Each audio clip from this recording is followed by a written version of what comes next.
I'm Sammi Cohen, and welcome to Broadlines.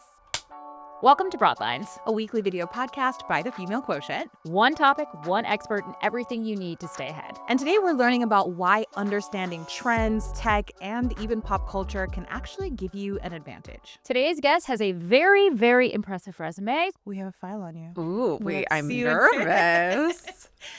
Nothing terrible, of course. Probably things you already know about yourself. Maybe. Okay, so our guest today went to USC and has an MBA from UC Berkeley. And during the pandemic, she began posting videos about her two favorite things, business and culture. She eventually resigned from her job in big tech to be a creator and a media founder full-time. And her podcast, you may have heard of it or you listened, Social Currency, discusses all of the hottest business lore. Social Currency founder and podcast host, Sammi Cohen. Hi, I am so impressed with the level of research that went down. I mean, what else do we need to dive into here? We actually asked our audience some opinions on trends and things that are going on in culture. And so we asked them, which industry trend did you not see coming?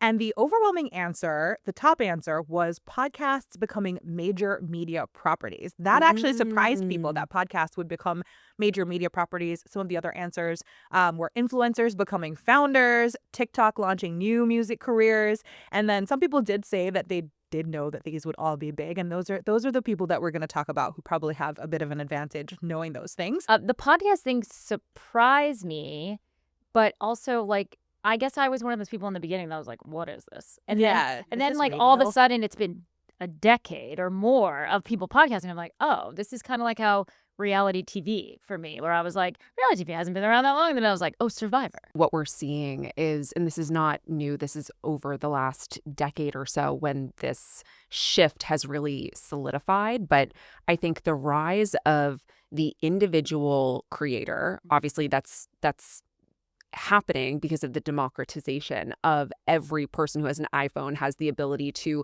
blast content into the ether, and naturally because of the algorithms, strangers can see it, and it has the ability to generate momentum. But I do believe that from the podcast perspective, podcasting, video podcasting specifically, is television. It is just the next form of it. And then you see what's happening today with Netflix having these licensing agreements with video podcasts that are really big because they see that as really the next generation. And there are also a lot of structural advantages too. If you're doing a podcast, chances are, even if you're with a network, the actual production costs and all costs associated with getting that up and running are going to be way less than if you're doing something that's original scripted content at a Netflix or Disney or wherever. We asked our audience too what they thought the next big thing was going to be.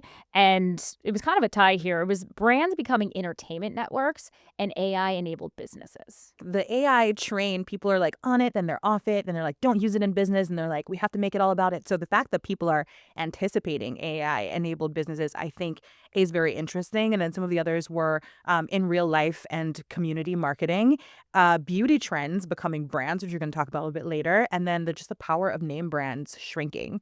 So that's what people are thinking are going to be the next big thing. I feel like I've seen a lot of your stuff about the in real life marketing, where we have to get out and do it kind of old school, like retails and stuff like that. Yeah. I think there's a huge push when you have everything that's going on at the speed of light, seemingly in AI. There's an equal pull to IRL, to getting off technology, to having, when it comes to experiential marketing and shopping and having any kind of commerce now, there is such an there's never been, in my opinion, a better opportunity to really invest in physical retail if you're going to do it in a really differentiated way, because then you can also layer in, because AI, back to one of the trend predictions, AI-enabled businesses, I would actually challenge that and say every business now is enabled by AI, even if they don't call themselves an AI business.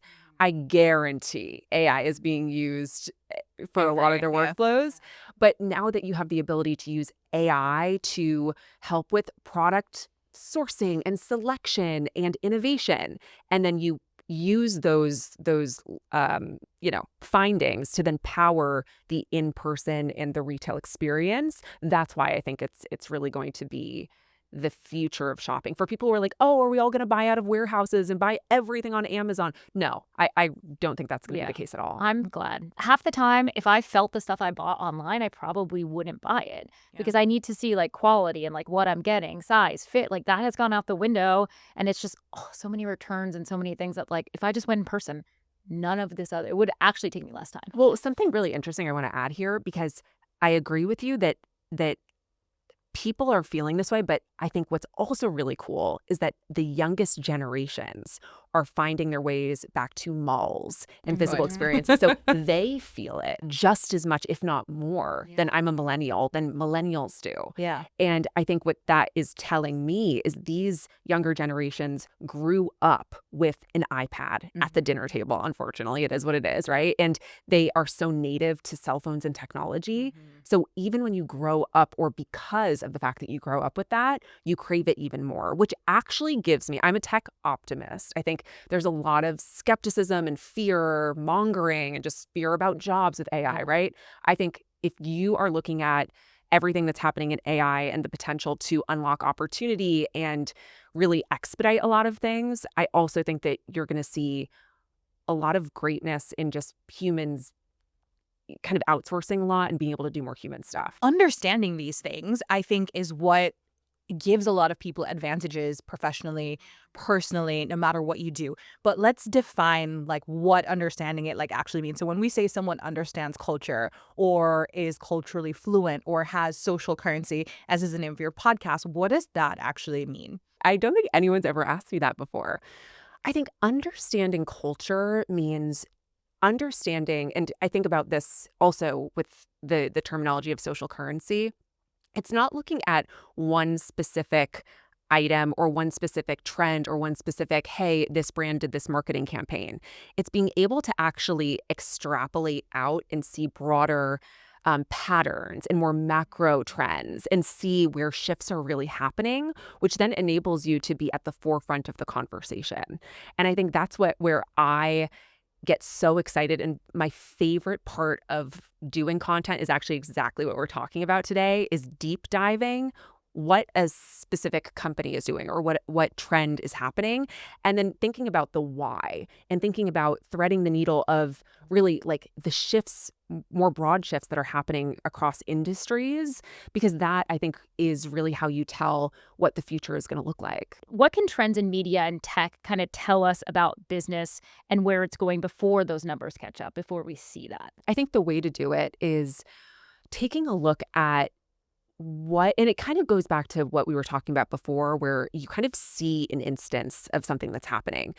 And when something kind of defies convention, or if something is surprising, or if something is not really aligning with what you would expect, I love taking that as an opportunity to really double click into what's going on here, and then looking out for other cases of that. And that's kind of an opportunity for you to be ahead of where everyone else is, because by the time that a headline hits traditional media, or a lot of creators are talking about it and the algorithm picks it up, you're kind of behind the times. Yeah. But I think so much is being in content. And I think when I say being in content, I think everyone, and I don't think this is a hot take at all, but I think everyone is a content creator, whether or not you self-identify as that or not. If you have an iPhone, you're a creator because you're taking photos of things. It's just a question of whether or not you choose to publish that or not.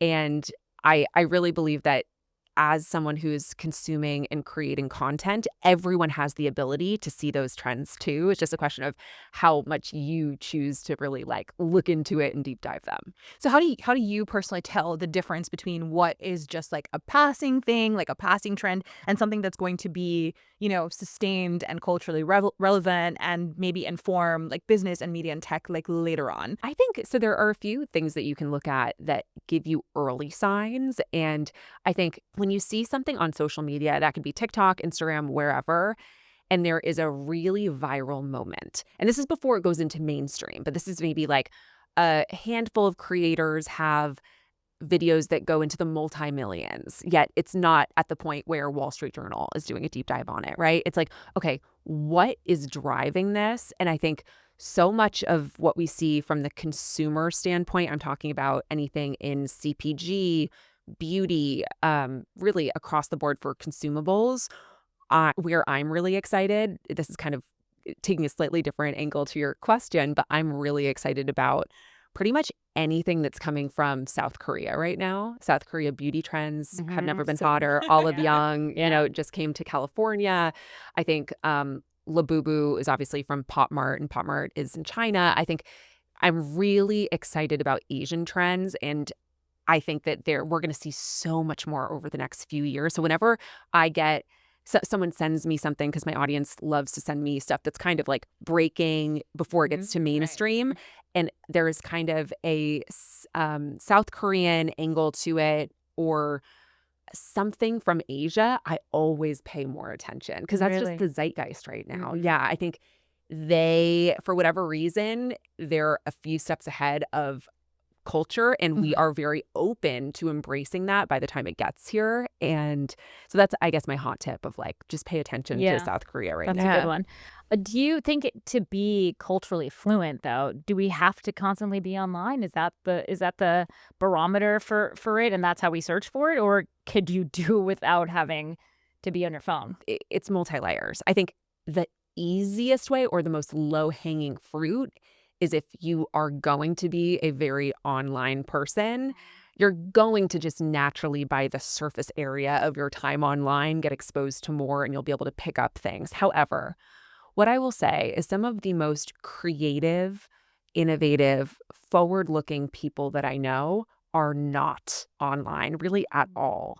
And I would say that is actually a feature and not a bug, because the opportunity to step away from your phone actually opens up really this opportunity to see things in ways that aren't just regurgitated by the algorithms that you're seeing again and again and again. And the same way that if you ask Claude or GPT or Perplexity, whatever LLM you're using, a question, and it will search Reddit, it will search whatever is online. It'll give you kind of like the most common of answers based on all of the research or all of the items that it's pulling from.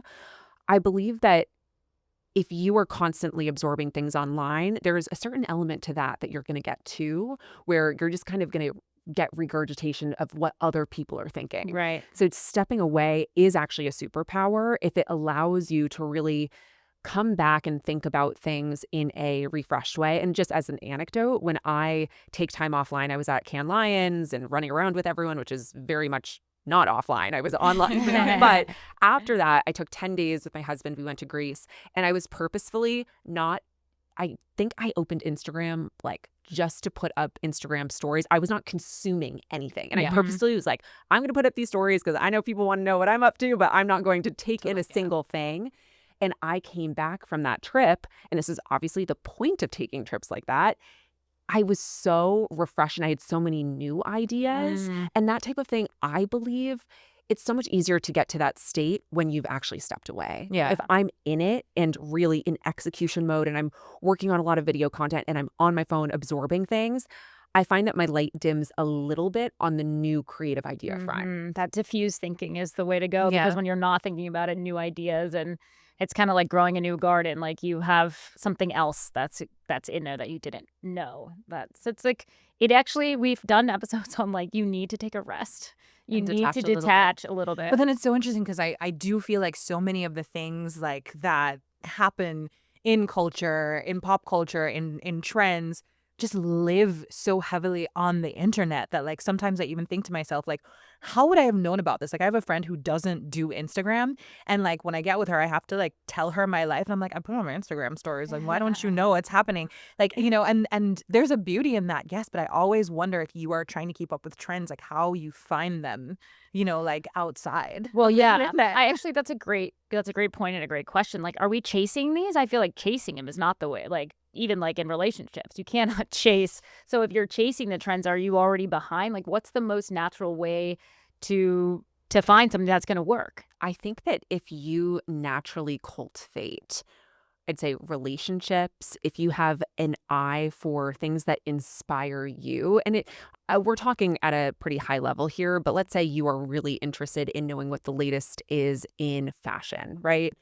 by the time that something gets to Business of Fashion, which is obviously one of the main publications for the fashion industry, Vogue Business, any major media outlet, listen, I- I'm sure they're covering amazing things, but it's not quite as breaking, and it's not really at that discovery level, because you think about it, a reporter or journalist has already kind of done that deep dive and they stumbled upon it somehow. So I think depending on what area you're really passionate and focused about, I think it's cultivating real relationships with people in that space who are really doing the work. Yeah. And when you have those types of relationships, what I have found is that there is really this amazing flywheel that happens when you're having conversations with people in that space. They're pointing you to something that you may not have seen before, Right. and they're having conversations and they're telling you about these conversations. And I think that would be my advice. If you really want to be ahead of the curve, immerse yourself in the space that you're interested in, right? And be either an operator in that space. If you're not personally an operator, get as close to the operating side as you possibly can, because that's where you're really going to find out what is the latest and greatest. Yeah. What is the advantage, especially for women, in having this, like, now that we understand like what cultural fluency is and kind of how to access it, how do you use it to your advantage? What is the advantage that women have when we're able to tap into what's going on? You're the most interesting person in the room. You can leverage all of these ideas and concepts and feeling like you are so fluent on what's going around in the world, in business and culture, in a job interview, in conversations with your colleagues and coworkers if you're already at a job, to get a promotion, to make it seem as if you are really on top of where things are going. Here's the thing. The whole point of talking about trends and talking about culture and talking about business in this way of trying to forecast what's going on, the whole point of talking about what's going to happen is so that you can kind of be there first, or you can at least feel like you have a idea of where things are going, so you can make moves today that enable you to get there faster than your competition, or at least do things in a way that are going to help your business or yourself. And so I think that it's just really about being a informed person will help you like across the board, personally and professionally. I actually don't really even see downsides to it, other than just like the time investment to actually stay up to speed on things. Yeah. When it comes to like bigger companies, what are they getting wrong about trends? As a company loses this really startup, scrappy mentality where they can really ship a piece of creative and put content out there very quickly, as you lose that, right? Things just get stale. And we're talking so much about trends and about being on top of what's going on in the zeitgeist. By the time something needs a 3-week-long review in order to get approved for a paid promotion on Instagram or LinkedIn, wherever it is, It's gone. it's gone. It's too gone. late. It's gone. Yeah. And so that's the thing. I think that for larger companies, and listen, it's harder and harder to do because there are, as you're a larger company, you have more legal that needs to get approved, and like you can't really take that away.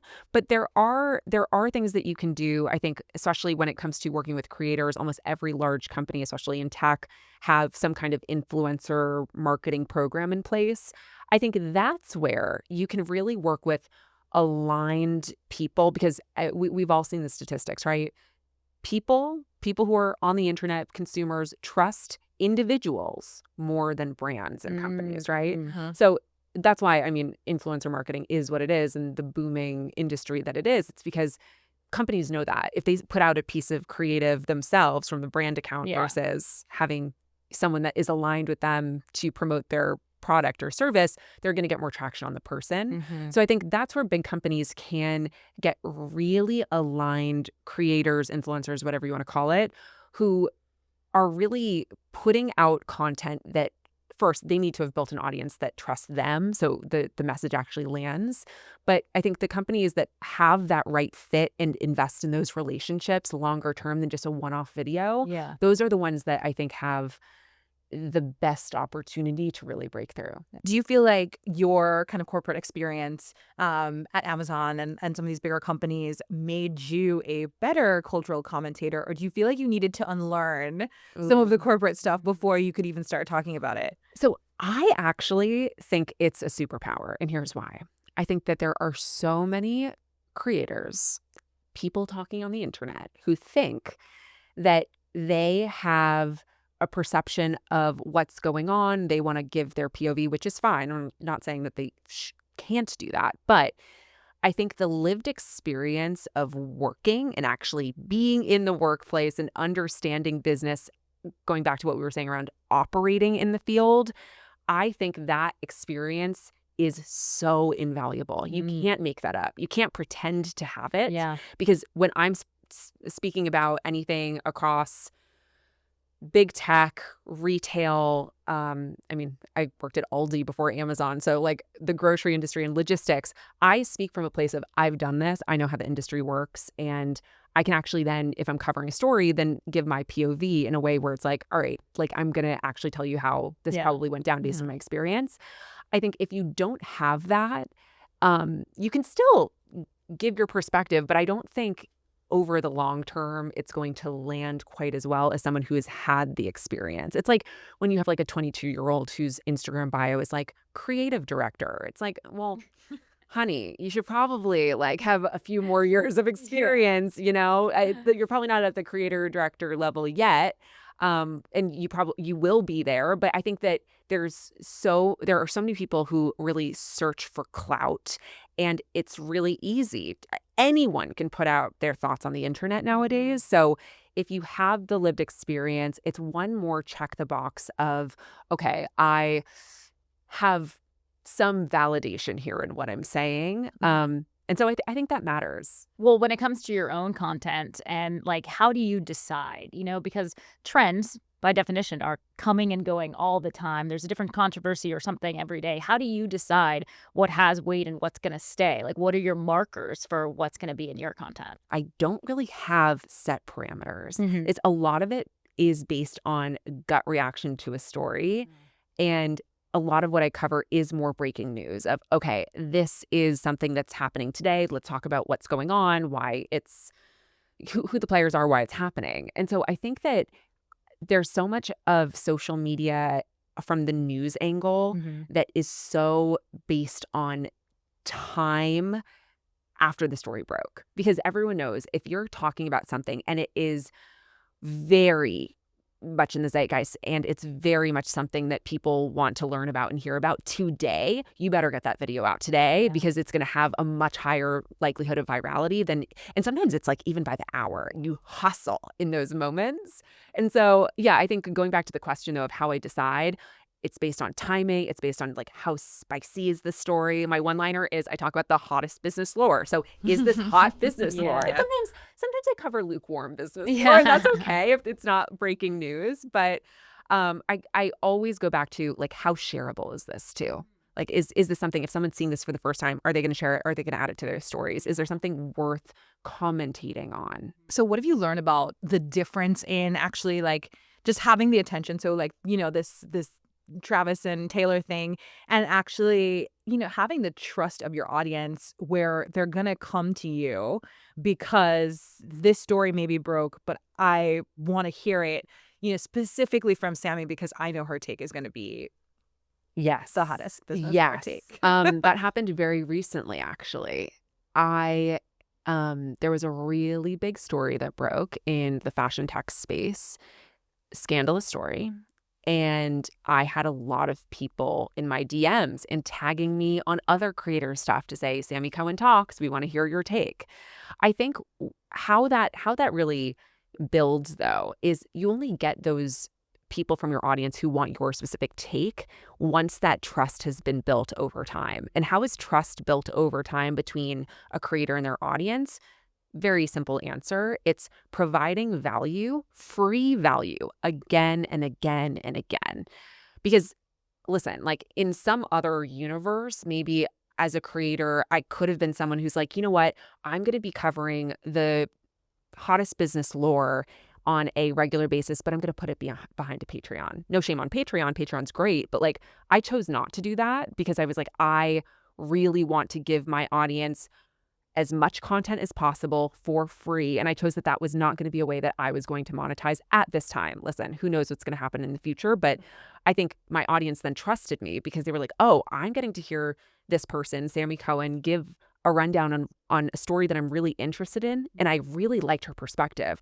Okay, I'm going to hit the follow button and I'm going to stay tuned for whatever story she breaks next. And then it really happens where the next story, the next week, whenever it is, they also see my take. And then it's trust building over time. And so the people who have tagged me in stories, it's because they're in my DMs. And also I'm very aggressively in my DMs too. So if anyone messages me, anyone who's listening, I will answer you.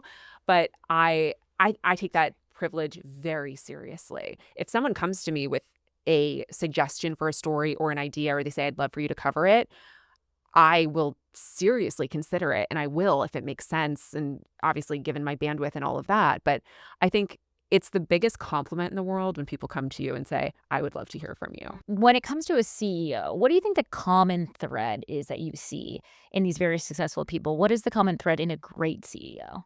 Obsession. Obsession with what they're doing, with their industry, with being the best that they possibly can. And that goes beyond business. That goes beyond their job title. What I found is that it's a level of discipline across all areas of their life, because to be the best of the best, to be a Fortune 500, Fortune 100 CEO, you need to really have this level of just being on top of it, whatever word you want to use to describe that other people don't have. And so it's a really, across industries, really, I've seen that to be something that kind of stays true regardless of the industry. Do you think that cultural fluency is part of that? Or are there some that are just completely disconnected but just have a wonderful idea and a lot of discipline? It's the latter. There are many people who are disconnected. And I think that's where, listen, if you get to the point where you are CEO of a major company, you're not expected to really be and definitely not an expert, but you don't really need to be culturally fluent, because think about it. They have marketing teams. Right. They have all of these teams, and they are supposed to be generalists of the business. They've obviously operated at an incredible level. They've often, I mean, not often, always, they've worked their way up in some regard, so they can do the lower level stuff, but they're at the level in their career where they have the opportunity to oversee everything, and they do. And so I think I've talked to, in fact, actually, to answer the question though, almost no CEOs are very culturally fluent because their time. Right. The cultural fluency thing is something, and I think this is important to state quite plainly. It takes time. How do you become culturally fluent? It's reading, absorbing information, and having conversations. And if most CEOs' meetings are kind of stacked from 9 a.m. to basically 4 p.m. every day, more or less, and every 30-minute block of time is valuable. So yeah, they can skim New York Times or Wall Street Journal, but to really get to that level of depth, it's hard to do. I'd actually, going back to Depop though, the CEO that I had on the show over the last few months, who probably was the closest to having a really wide range of cultural fluency, was Peter Semple, CEO of Depop. And his background is really interesting, and that he actually, his first role, he was a copywriter. And then he went and he worked at Google for a time, and then he was in the marketing org and he was CMO, and he went from CMO to CEO. So someone like that, usually the CEO track tends to be more finance-based, and they'll go the CFO route. And he had a really interesting way in, which is not common for top CEOs. So he was actually really able to lend his perspective on how Nike, for example, has really been, this top tier brand and what their brand means globally to their consumers. And he spoke about other brands in a way that was really rare for a CEO to speak to. How do we go from a J-Lo who has, everybody knows who she is. Like, it's one name, right? And you got like a Kohl's brand. You got like 1 week you have a low alcohol. You have like all of these other things, a perfume. You have all this stuff. And then you never hear about it again. Nothing has tractions. And then you have Rihanna, who starts Fenty Beauty, and that's it. All you need to hear is Fenty, and like, I'm buying it, I'm getting it, and it's clothes, it's beauty, it's skincare, it's everything. Wearing several Fenty things. What is the difference? Both high caliber celebrities that have a very religious following, and then one's here when it comes to business stuff, and the other was just like, are these just experiments, or like what's happening with the longevity of some of them? Most specifically J-Lo. Okay, so my answer is going to be kind of a threefold answer here. So first one is going to be money grab. Does it feel like it's a money grab? Consumers are very savvy, very smart, especially if they're fans of a brand, or sorry, if they're fans of a celebrity. They can sense if this is something where, hey, it's a licensing deal with Target, right? And this is purely something where they know they're going to get the bag after rolling this out, Yeah, right? So that's number yeah. one. I'd say believability. So when I say that, it's like J-Lo. J-Lo has the, no, you said low alcohol Yeah. brand, right? Does this seem like something that J-Lo is, at her $40 million mansion sipping at the pool? Like, is this something? Because that's when a celebrity launches a product, any kind of company really, people are buying it because they're buying into the vision of this celebrity, of this person that they love and they follow, that they're a part of it somehow. If a celebrity launches a company that doesn't really feel like it's connected to them, then it's like, why this isn't, you're not buying a person, you're buying something that they spun up, right? Right. And then the last piece I think is commitment. And this is where I think in the early days of Rihanna launching Fenty Beauty, she was Fenty Beauty. Fenty Beauty was Rihanna, and they were synonymous with each other. And there was really this effortless promotion that she had. Other celebrities have this dividing line between themselves and the product. So even going back to the piece of the commitment, or how believable it is that this celebrity is actually consuming the product, I think what's really important here is you need to, as a consumer, feel as if the product is them. Right. And I think with J-Lo too, I see tons of pictures of J-Lo, but I don't see her with her one signature standalone product that comes to mind. In fact, when I think of J-Lo, I mean, this is just my personal take, outside of her actual career of what she's known for, I don't have a single product line that comes to mind. Right. And so I think with the celebrities that have really done it right, that's very different. I think a company that actually, this was a really interesting one, and it kind of has fallen apart a bit. But Blake Lively has been in the spotlight for the whole Justin Baldoni of it all in that case. But as you guys probably remember, right around the time that case started bubbling up and really breaking through, she launched a hair care line. a hair care line. I remember that. Yes.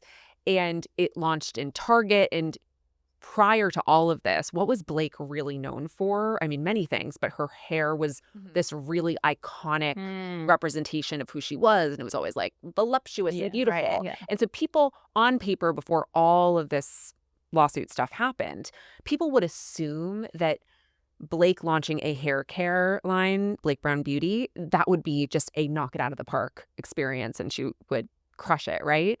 Because of the lawsuit, she really took a step back from the brand, and they decided to not really have her at Target promoting as often. And she wasn't even really on social during that time to promote the brand. And we all know when any new company launches, the first 6 months to a year, you have to aggressively promote it and support it, even if you're a Blake Lively person. And so I think that's where there were some elements to it that I think from a consumer perspective, the believability, yes. I think the fact that the commitment there of her constantly supporting and promoting the product, that's where it kind of fell apart for obviously reasons that went beyond the brand. But I think you can kind of dissect a lot of these celebrity brands using that framework. Yeah, that's true. Because you see like a Selena Gomez for a Rare Beauty, and it's like she's always using it. Yeah. If she gets ready with a makeup artist, she's using her product and she's putting it on in tutorials herself, which makes you feel like if I buy it, I can do it just as easily. Yeah. What can we take from that in terms of, things that, just obviously not a Selena Gomez or a Rihanna, but, if we're at home and we have our own lines or our own products that we're developing, or even our own trends, because we've seen a lot of people kind of develop trends, even the makeup artists and stuff like that, develop trends on the internet. How can we kind of apply the same, principles of creating trends and this kind of like, cultural awareness and use that to our advantage? I'll provide this advice from a more agnostic view because it depends on the specific product or what you're creating. But I think number one, whatever you're creating, you have to have a really strong relationship with your audience. Even before you get there, you have to know exactly who your buyer is. Have it so incredibly specific in your mind. And you know who they are, their target age, where they live, what they like doing when they're not using your product, like be really hyper specific. Then from there, as you actually put this product out into the world and you start developing a relationship with your audience, it's really all about the community. And that word I know is thrown around so much nowadays, but ultimately in this world that's getting so fragmented by TikTok and Instagram and these niche communities, having a really direct line of communication with whoever's buying your product for feedback, for support, for knowing when things are really working and when they're not working. That's so important. And so I think trends are really like the next level. If you don't have that foundation, you can forget about trends. I think trends are when you have fun with it, when you have that really core idea and relationship with your audience going where you have that in place. Then trends, I think, are where you get to add flavor to what you're doing, and you can hop on a viral moment and you can really create these opportunities to create more of a cultural conversation around what you're doing. So that's how I'd think about it. And I think then once you have the trends locked in, then what happens as you start putting something out there and you start creating this product that lives in the world, you then get to almost develop your company's personality. And when people think of your company, what words come to mind? And I think that's when you can have a ton of fun on the whole marketing side and all of that. But yeah, it's different for every company, but I think it's really community, constantly getting feedback, and then just also going back to being on social and being online versus offline.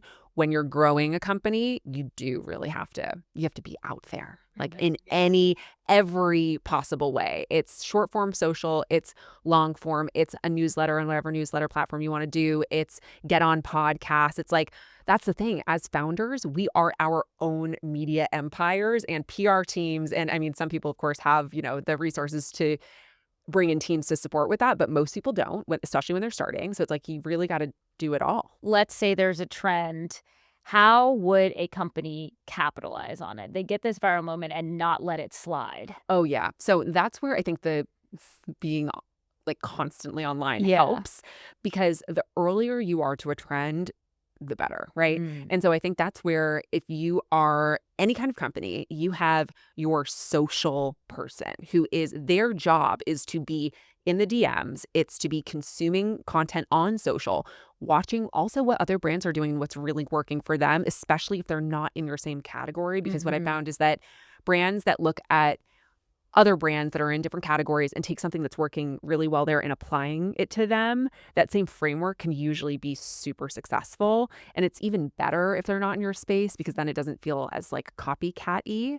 But I'd say being incredibly online and just as soon as you see something, putting it out there. And I also think in order to do all of this, everything that I just said, you have to really embrace this mentality of just moving fast, A/B testing, and not taking it too seriously. Yeah. That's part of the nature of social now, is just like kind of feeling like you're being a little whimsical with it, and just like, because we're moving so fast, if you're taking it so seriously, nothing's ever going to get done. Do you have any tips for someone who wants to kind of build, I'm going to call it the social currency diet? So anyone who wants to build their cultural awareness, and like maybe they don't want to chronically be online, but maybe they're like, okay, like if I'm going to do it, how do I like develop this kind of relationship with the internet and with culture if I've never done it before? So I would start with a few different mediums, right? So I think there is social. If you're not wanting to be always online, I'm sure you can find a few social accounts that are informative, that give you what you want in a way that doesn't feel super overwhelming. And now here's the thing, Wall Street Journal, New York Times, all of the legacy media players have evolved into video format, and a lot of them are doing it really well now. So like you can kind of consume these across all different types of medium. But I'd say be selective, choose a few that you really respect and that you feel like you want to align yourself with. I'd also say newsletters. So I'm big on reading, but specifically I love newsletters. Going back to what we had chatted about before of having the conversations with people in the space that you're in. And that can be more ad hoc when you want, but I feel like that social currency diet in a very approachable way can keep you really informed. You get to kind of pick and choose where you get your content from. And then a lot of these, going back to newsletters, a lot of these platforms have great options when you subscribe to a newsletter that you really like or someone recommended to you. That newsletter creator will have their recommended other Substacks or Beehives or whatever. So then that's kind of an interesting way to get exposed to more while still trusting the voice of who's sending you there.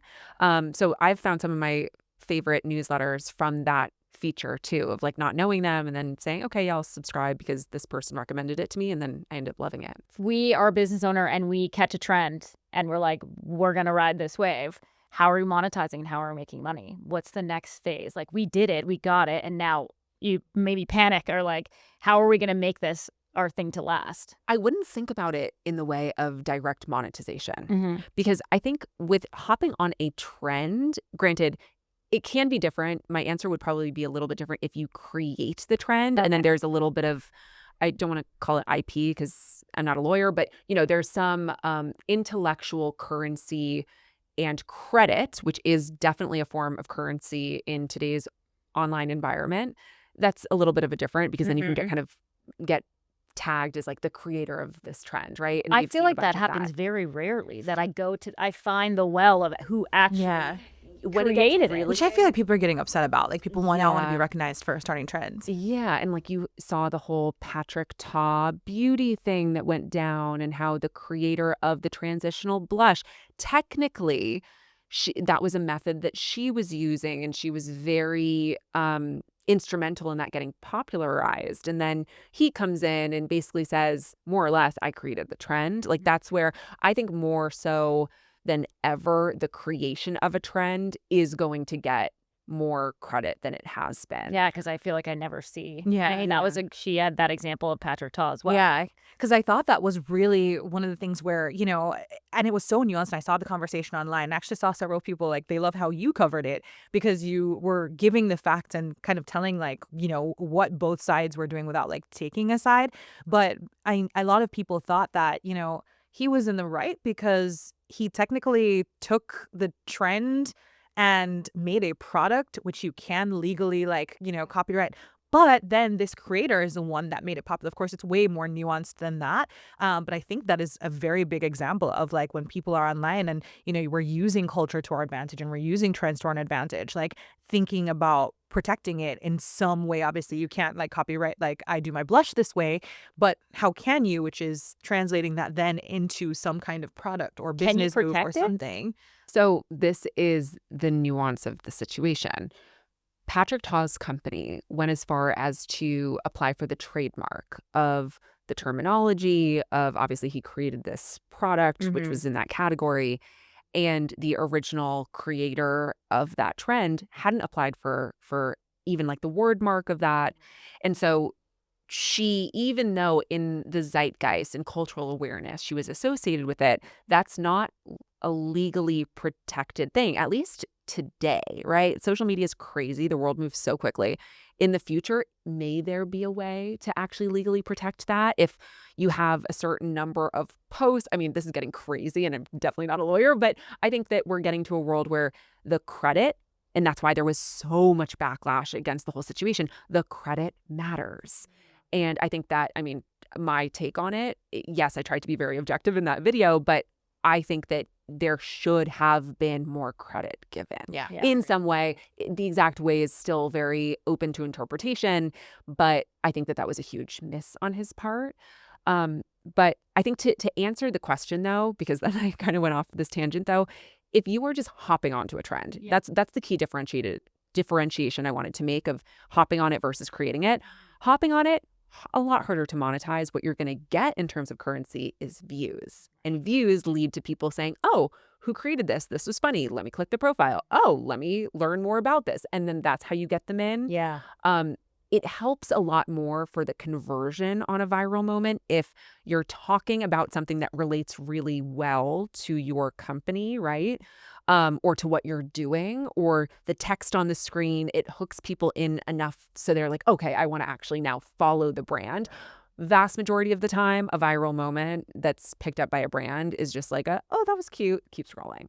So it really has to be done in a clever way. And luckily for us, there is a new viral moment every damn day. What is the biggest thing trending right now, just to take us out, that women should be paying attention to make sure that they have advantages, to make sure that they get ahead? What is that one thing that right now you would say every woman needs to be looking at this? Their personal brand. You have a personal brand, whether or not you think that you do or not.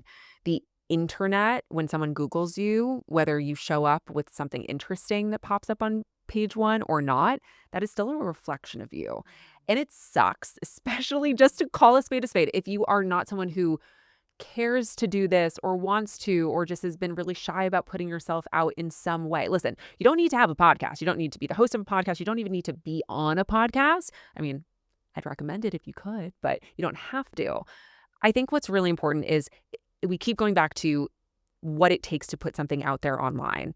There are so many ways to do this today. It is free to start a Substack. It is free to start a Beehive. It is free to post on LinkedIn, right?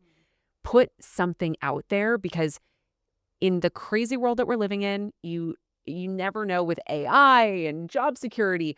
What you can bank on is yourself and developing some kind of expertise in some area that you care about, that you're passionate about, that you feel is aligned with you, and start creating. And I know people get so weirded out by the term content if they don't consider themselves to be a content creator, but put your thoughts out there in a way that feels really organic and comfortable to you. And that is my biggest advice. You do not need to be a creator. You can be working as a CPA in Kansas, and I would give you the same advice as if you were the founder of a CPG brand that's trying to grow in public. It doesn't matter. Put something out there, and that will literally be future protection, and it might even actually land you your next job too. So we have a couple we call it fuck yes, fuck no. Feel free to curse, do it. Good. Keeping up with culture is just as important as keeping up with the news. Fuck yes. Social media has made women more powerful in business. Fuck yes. You can tell everything you need to know about a company by how it markets to women. I'm going to say no. Being online can make you better at your job. Yes. The best business ideas should look a little ridiculous at first. Yes. A leader who does not understand internet culture is unqualified. No. Most brands should stop trying to sound Gen Z. Yes. Influence is now more valuable than expertise. No. Why do you say no? So it goes back to the topic I brought up around the creative director example of expertise. I hear that, and I think experience, lived in experience of you physically doing that job, or at least being in that environment. And I don't have a set period of time associated with that. I'm like, oh, you need to be in this role for 10 years. Yeah. But I think influence can be gained without the expertise. And I think that the expertise is still very critical. Yeah. And influence, it can be, unfortunately, can be kind of more superficial. And the type of influence that I honestly respect a lot more is when it's coming from a place of lived experience. Yeah, I think the expertise is the trust that you hit on before. The last one we have is, can you build a powerful personal brand without sharing your personal life? Yes. Awesome. Well, thank you so much, Sammi. This has been really informative. I think for me, the one piece of advice, and we can all kind of give our one piece of advice for women, that I would give someone today coming from this conversation is to, and I love what you said about, like, even if you are not a content creator or you consider yourself a public figure or anything like that, put something out there, because something is there. Because to be honest, I won't tell you how many times I've, just Googled people because their names pop up for whatever reason for something that I'm like, even, okay, this is embarrassing, but even like a customer service agent that like I was impressed with that told me their full name or that like gave me good customer service when I, Google them to see what their path was or where they're coming from. It's interesting what pops up. And if that's someone that later on down the line, I'm looking for someone in my business or something like that, like it would be great to have something out there, and it's out there whether or not you put it out there these days. So I loved that advice. And that's the one thing that like I would do this week if I was even, considering any kind of business or anything, or even just staying home, is to, put something out there that aligns with me on the internet. That is a really good one. And I also think that we all get kind of bogged down on the fact that I need to scour the internet and I need to be ahead and I need to like, so you don't have to constantly be connected to your phone. Following quality to get ideas or see there's a lot of accounts that I follow that are like, what was trending this week in advertising or in marketing? And you can just see 5 slides of like, okay, I get what's kind of happening. You don't need to bog yourself down or stretch yourself out or also just be totally consumed in not real life, because like we said, some of the trends that are coming are real life experiences and interact analog things that we're separating ourselves from the internet. So don't feel like you're behind. My piece of advice would be life is very short. And you only have a limited amount of time here on Earth. So find something that really lights you up. And it doesn't matter how long it takes you to do that. You can be 80 years old. You can be, 14, right? I think the most interesting, fulfilled people I know have found that thing that really lights them up. And they pursue it. They pursue it in lieu of how much money it's going to make them. Ideally, there's this intersection of you can make a good income and do something that you love. But I think I speak to a lot of people who are still trying to figure that out, or they maybe are in this role that they know isn't for them and they kind of feel stuck because they feel like they have to do it, or they've kind of always thought that they were going to end up in this field, and that's kind of a limiting idea to them. But yeah, it would just be to really go after what lights you up, because life is short. Social Currency founder and podcast host Sammi Cohen, thank you for coming on Broadlines. Thank you. This is so fun. Thanks for tuning into this week's episode of Broadlines, a production of the Female Quotient, filmed in Los Angeles. If you liked this episode, and I know you did, make sure to rate, review, and subscribe. If you have a question, maybe a work question, or you have an idea for an episode, DM us at Female Quotient or leave a comment to get the conversation started. Hit that follow button while you're there. See you next week.